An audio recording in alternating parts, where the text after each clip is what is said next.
Today, we will embark on a journey through the rich history of the city of Kitchener. Situated 60 miles or 95 kilometers west of Toronto on the Grand River, Kitchener was founded by Bishop Benjamin Eby and settled by German immigrants around 1807.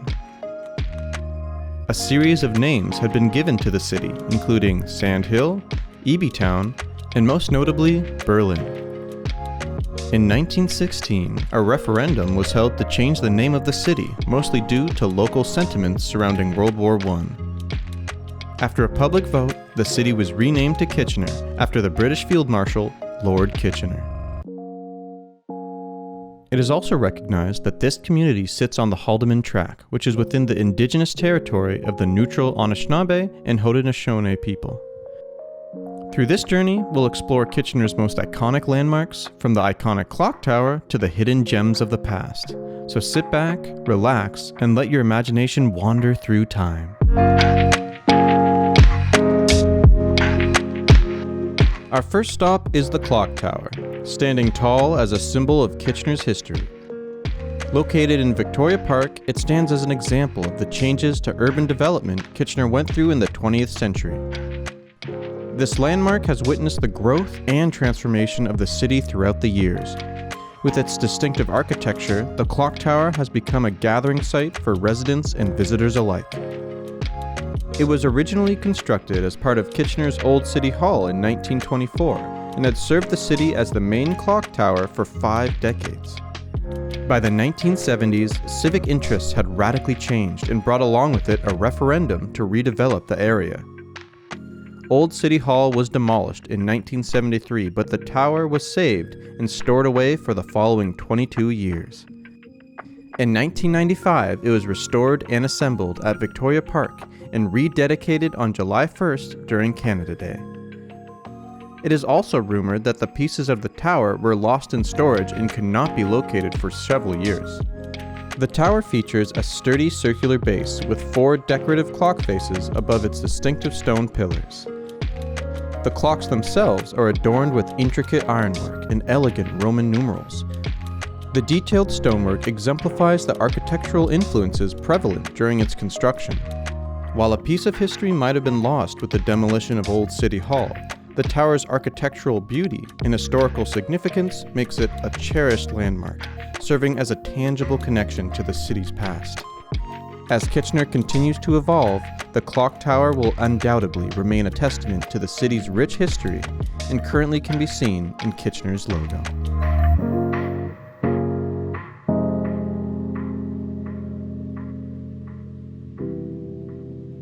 Moving forward on our aerial journey, we arrive at City Hall. The City Hall represents the heart and soul of Kitchener, witness to numerous historical moments and community milestones, a place where citizens gather to shape important decisions for their future. Kitchener had 4 city halls and was relocated several times in its history. The first city hall was constructed by Jacob Y. Shantz and was located on the corner of Frederick and King Street, which is home to Market Square Shopping Center today. It featured a city council chamber, telegraph post office, and a market on the ground level. Decades later, the building was torn down in late 1924 to be replaced by a newer design. The second city hall was built that same year and designed by B.A. Jones and W.H.E. Schmalz. It featured a striking stone facade with large pillars at the entrance, a prevalent and classic style for a city hall at the time. It was topped with the iconic clock tower, which we can see in Victoria Park today. By 1973, in a decision that is controversial to this day, City Hall was demolished due to changing civic interests. Government offices were moved to a contemporary office tower that acted in place of a city hall. The stones and workings of the 1924 clock tower were taken apart and stored away for 2 decades. It was decided in the 1990s that a new city hall would be built downtown, this being the 4th and most recent iteration. Before construction, the city acquired the entire block between King, College, Duke, and Yonge Street and held an architectural competition, resulting in a more modern design being chosen. City Hall currently fronts King Street with an open square and a fountain that functions as a family-friendly splash pad in the summer and as a skating rink in the winter. Today, Kitchener City Hall is a dynamic center of governance, containing municipal offices, community services, and an art gallery. It's a place where the community comes together to celebrate, connect, and engage.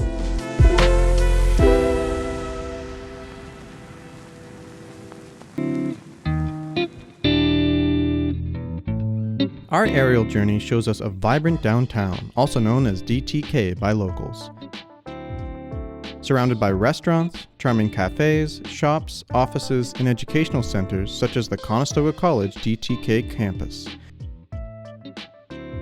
The downtown is a mix of modern and historical architecture. Downtown is where the past and the future meet to offer new experiences for everyone.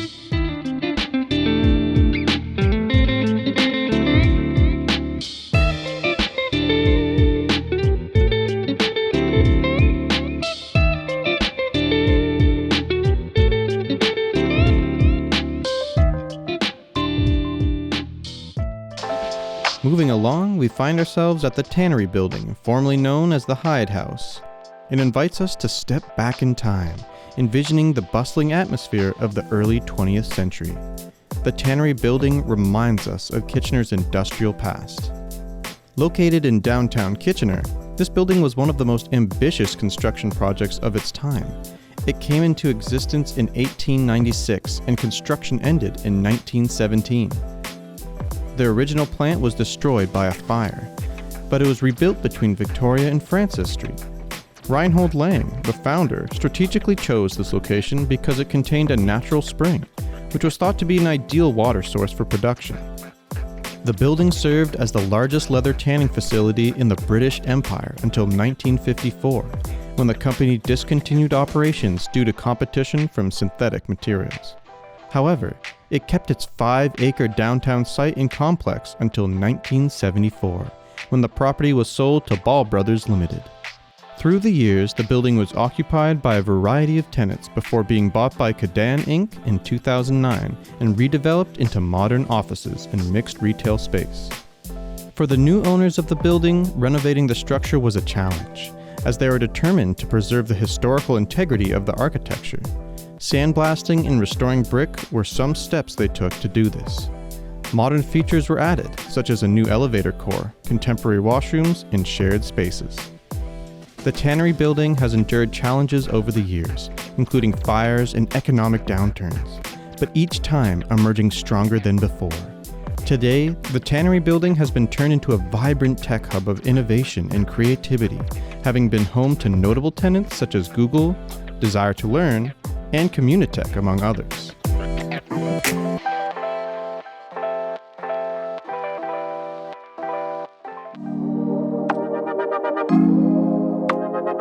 Let's venture into the heart of innovation and technology as we look at the vibrant Google office buildings.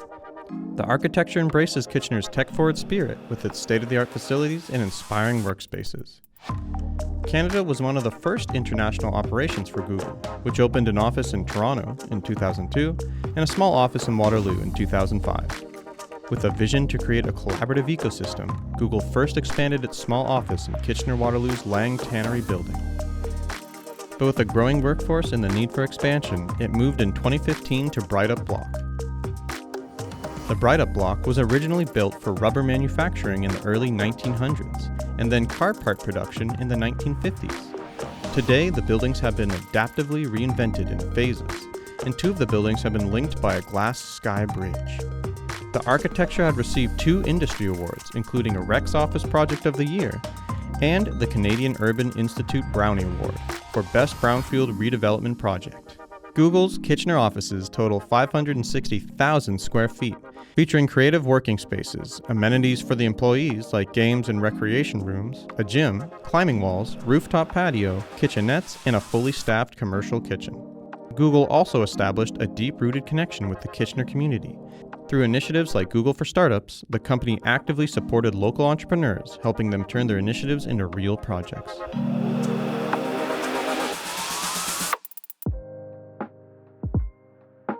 Continuing our journey, we find ourselves in the Market Square, an ambitious project for its time and making it the first mall in downtown Kitchener.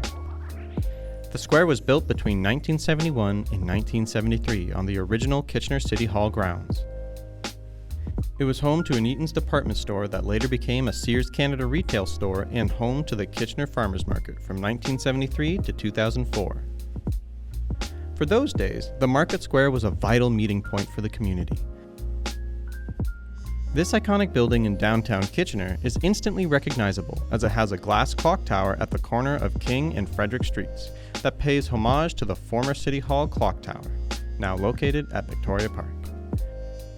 The building has 4 floors and its exterior is almost entirely glass.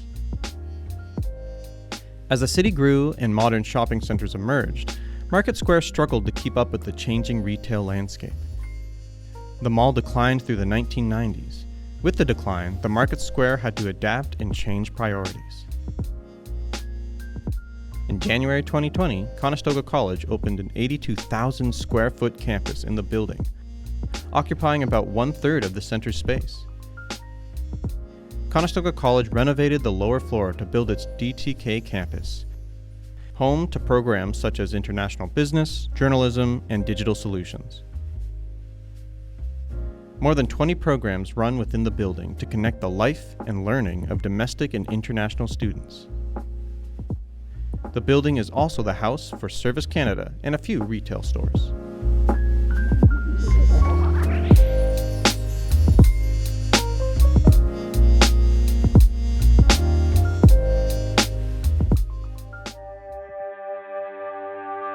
Let's now wander into the Joseph Schneider House, a meticulously preserved Mennonite homestead with historic rooms where visitors can almost hear the whispers of the Schneider family who once called this place home. This house was built in 1816 as a family home, and it is the oldest surviving building in Kitchener. The Schneider family were influential pioneers in the Pennsylvania German Mennonite migration to Waterloo County. The house was restored and opened as a living history museum in 1979 and was designated as a National Historic Site of Canada in 1999. The house and museum stands as a slice of life in an early 19th century Mennonite home.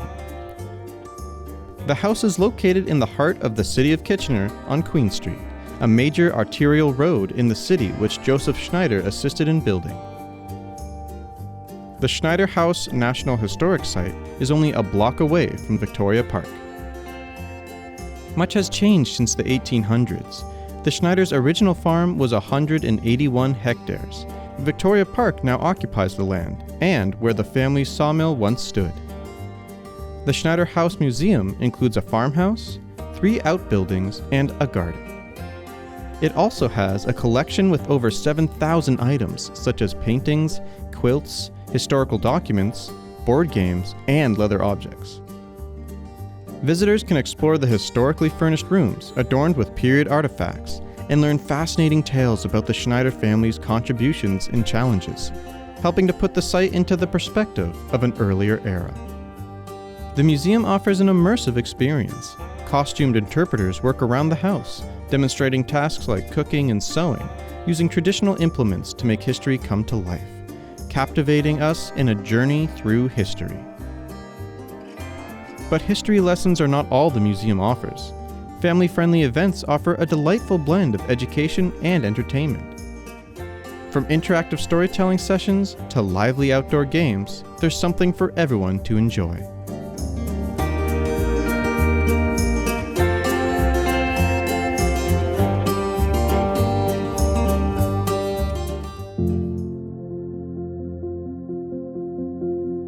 The county jail was constructed in 1852 on land donated by hotel owner Frederick Gockel. Once a place of confinement, now the Provincial Offences Court, which is responsible for the administration, courtroom support, and municipal prosecution of the provincial offences within the region of Waterloo.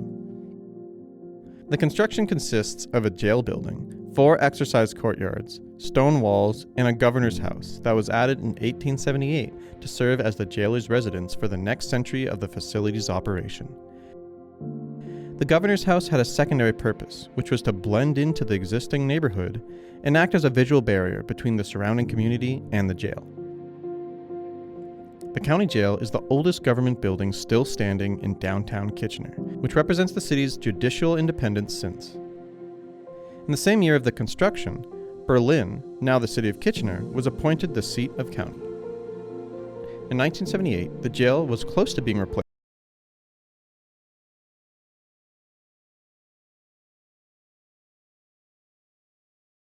Discussions about the future of the jail and the house took place, which started archaeological searches during the 1980s and subsequent renovations.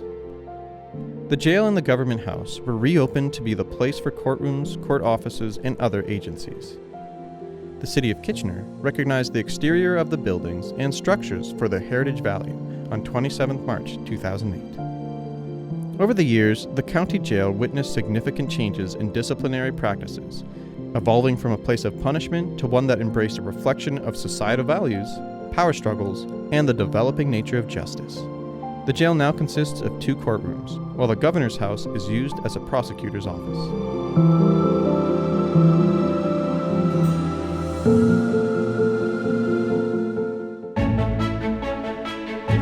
Nestled on the banks of the Grand River, we discovered the Woodside National Historic Site. This charming Victorian cottage of 4.5 hectares was once the childhood home of William Lyon Mackenzie King, Canada's longest-serving Prime Minister.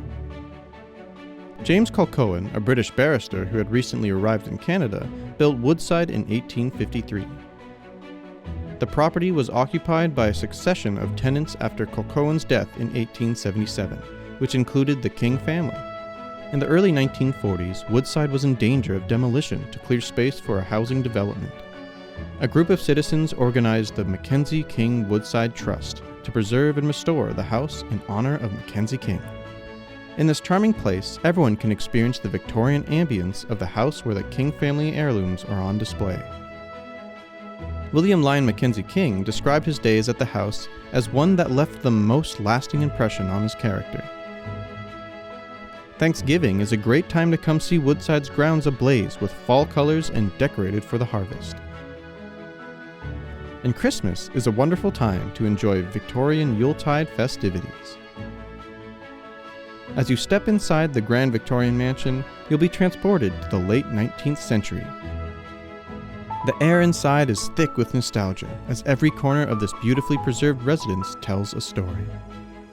Surrounded by trees, hills, lawns, wetlands, and serene pathways, this National Historic Place offers a perfect blend between nature and history that lets you find unexpected tranquility. Visitors can enjoy educational guided tours, events, and different activities. There's also a lily pond where visitors can admire the tulip tree planted by John King over 110 years ago.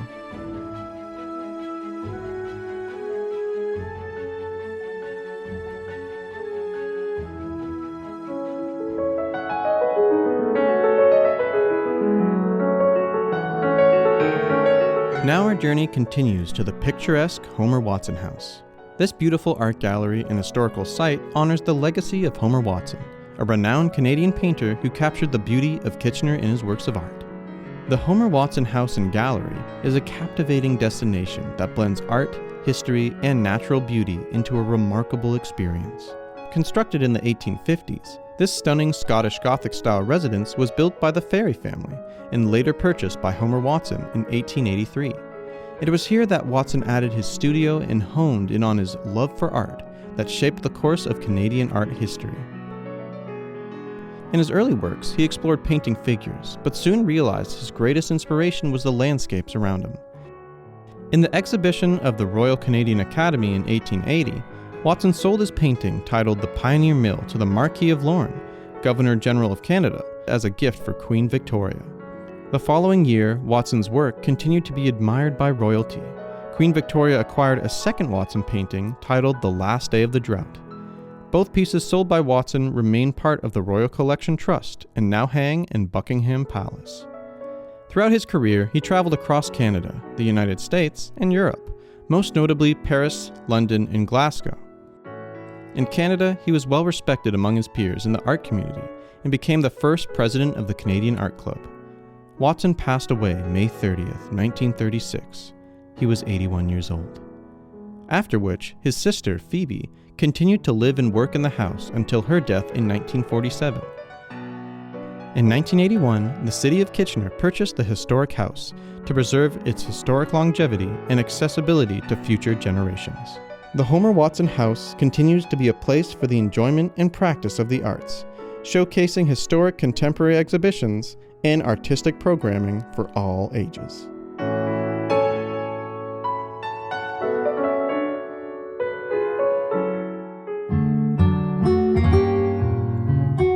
Moving toward the southeast edge of Kitchener, formerly known as Doon, we find the Pioneers Memorial Tower. This federal heritage building was built as a commemorative structure for the arrival of Pennsylvania German pioneer settlers in the 1800s, who helped shape Kitchener's development. The tower's construction began in May 1925 and was finished in 1926. The tower stands 18.9 meters and overlooks the banks of the Grand River. Its tapered tower was built from local random coursed fieldstone. It is topped by a copper roof and a weather vane shaped like a Conestoga wagon, which would have been the way the first settlers traveled to this area. A pioneer cemetery is also located on the property, and the area surrounding the tower is mixed agricultural, residential development, and public parklands with wooded areas.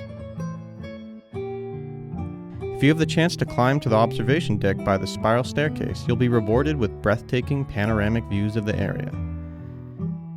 The tower's architect was William A. Langton, who created a design commissioned by Waterloo County Pioneers Association. The project was also initiated by W. H. Brydup, a well-known engineering consultant in Kitchener. The Pioneer Memorial Tower was designated as a National Historic Site by the Historic Sites and Monuments Board in August 1926. The monument stands to remind us of the origins of Kitchener for locals and visitors to enjoy.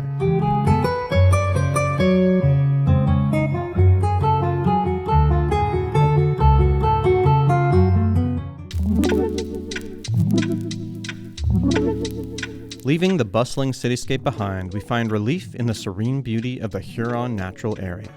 Meander through winding trails, observe birds and animals, breathe in the fresh air, and immerse yourself in this natural haven. The parkland offers a refreshing escape from the daily hustle and bustle, inviting you to connect with the natural world. Huron Natural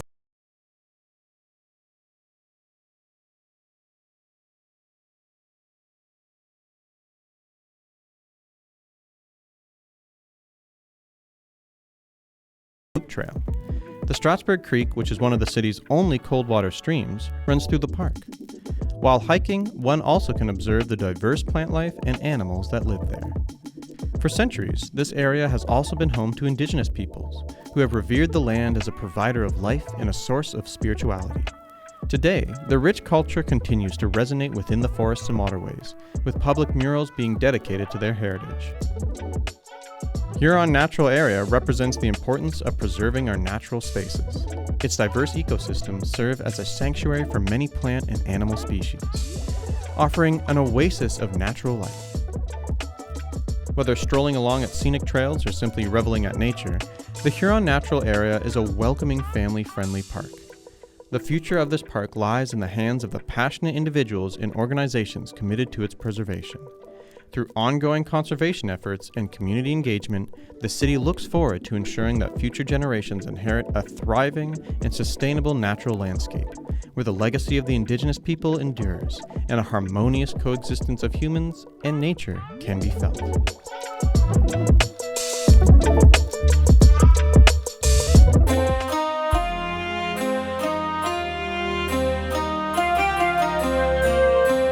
Now, let's take a step back in time and visit the Doon Heritage Village, which is a 60-acre living museum that brings history to life. In this beautiful pioneer village, we can explore meticulously recreated heritage buildings, revealing the fascinating story of its early settlers. Doon Heritage Village is located at the Ken Sealing Waterloo Region Museum and transports its visitors to 1914, a simpler time in Waterloo Region. The idea to build an open-air museum came from a local radiologist, Dr. A.E. Broom, in 1952. Broom traveled to Europe and visited an open-air museum in Holland. During his visit, he realized that Ontario's rural landscape, farms, and small villages were quickly disappearing to urban development and expanding city boundaries. The government of Ontario at the time was not doing much to preserve heritage buildings, and nowhere was there a place like the European open-air museum that he had seen. Upon his return to Kitchener, Broome advocated to community groups and the government for support for his idea to create a museum, the concept name originally being the Ontario Rural Life Centre. It was dedicated to celebrating heritage, agriculture, and industry. Many organizations supported his idea, including local municipalities who pledged funds to kickstart the project. On June 19, 1957, Doon Pioneer Village was opened with the raising of a commemorative barn. The name Dune was chosen to reflect the nearby village and surrounding area. Visitors, families, young and old, are welcome to meander through the village, engaging with the immersive surroundings. The museum advocates for a deeper appreciation for Kitchener's past through its exhibits, guided tours, and a programming for all ages.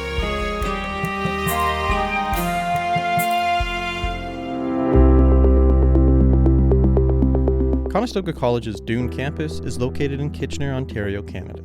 It is the college's largest and most comprehensive campus, playing a significant role in both the educational landscape and the development of the city. The campus offers a wide range of programs and courses across various disciplines, including business, health sciences, engineering, information technology, skilled trades, and more. The high-quality education provided at Conestoga College contributes to the development of a skilled and knowledgeable workforce in Kitchener and the surrounding region. Conestoga College plays a vital role in developing a skilled workforce for the city. By offering programs that meet the demands of emerging industries, the campus helps prepare students for successful careers and empowers them to contribute to Kitchener's economic prosperity. The campus features state-of-the-art facilities, including modern classrooms, labs, libraries, student services, recreational spaces, and student residences. These amenities not only enhance the learning experience for students, but also contribute to the overall development and attractiveness of the city. Conestoga College serves as an educational hub and catalyst for economic growth and community development in Kitchener. Through its educational programs, industry partnerships, applied research initiatives, and community engagement efforts, the campus nurtures talent, drives innovation, and contributes to the overall prosperity of the city.